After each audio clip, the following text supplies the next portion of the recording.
क्या चीन अब खुलकर ईरान की अस्करी मदद कर रहा है या चीन अपने हथियार अब एक तरह से ईरान को सप्लाई कर रहा है? क्या ईरान फजाई दिफा पहले से कहीं ज्यादा मजबूत होने वाला है ईरान का? और अगर ऐसा हुआ तो क्या अमेरिका और इजराइल के लिए ईरान पर फजाई हमले पहले जैसे आसान नहीं रहेंगे? दरअसल ये वो सवालात हैं जो इस वक्त आलमी दिफाई हलकों और मशरिक़ वुस्ता की सियासत में सबसे ज्यादा जेर बहस है। ताजा रिपोर्ट्स के मुताबिक चंद जराए के हवाले से दावा किया गया है कि ईरान आइंदा चंद हफ्तों में चीन से जदीद कंधे पर रखकर चलाए जाने वाले फजाई दिफाई मिसाइल यानी जिसे मैन पैड्स कहा जाता है, यह दरअसल चीन से ईरान हासिल कर सकता है। अगर यह इत्तलात दुरुस्त साबित होती है तो यह ईरान की फजाई दिफाई सलाहियत में हालिया बरसों की अहम तरीन पेशरफ्त में से एक हो सकती है।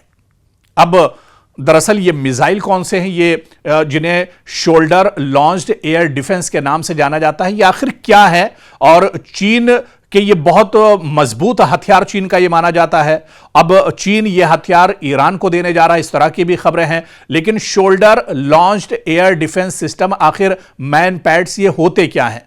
आपको बताते चलें कि मैन पैड्स यानी shoulder launched air defence system जो हैं, जिन्हें एक या दो अहलकार बआसानी से अपने साथ ले जा सकते हैं। इसे कांधे पर रखकर एक तरह से चलाया जाता है। इनका बुनियादी मकसद कम बुलंदी पर परवाज करने वाले जंगी तैयारों, हेलीकॉप्टर्स, ड्रोन्स और बाज क्रूज मिसाइलों को निशाना बनाना होता है।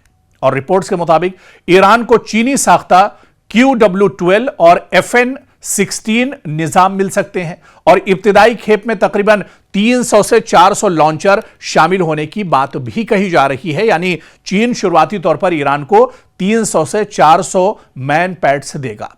अब दरअसल हालिया महीनों में अमेरिका और इजराइल के साथ कशीदगी के दौरान ईरान के कई फौजी और स्ट्रेटेजिक मकामात को फजाई हमलों का सामना करना पड़ा है।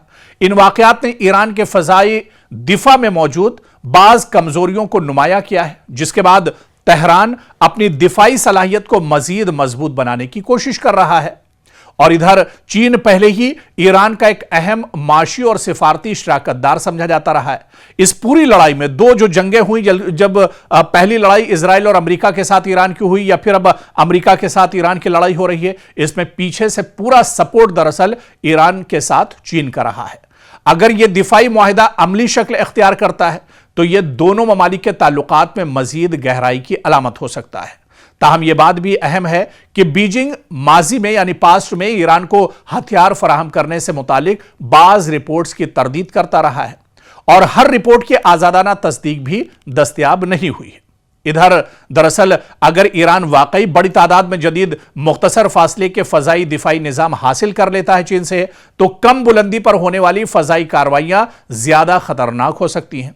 और इसका मतलब दरअसल यह नहीं कि ईरान नाकाबिले तस्खीर हो जाएगा, लेकिन फजाई हमलों की मंसूबाबंदी यकीनन ज्यादा पेचीदा हो सकती है। और जो छोटे छोटे हमले ईरान पर दरअसल होते हैं या नजदीक से जो हमले अमरीकी एयरक्राफ्ट, अमरीकी तैयारों के जरिए, अमरीकी ड्रोन या मिसाइल के जरिए होते हैं, बहुत नीचे से आकर अपने टारगेट को दरअसल वो निशाना बनाते हैं, उस वक्त ये जो शोल्डर लॉन्च पैड है, जो मिसाइल है, इसके जरिए से ईरान अमरीकी जो तैयारे हैं, अमरीकी जो मिसाइल या ड्रोन है, उनको निशाना बना सकते हैं।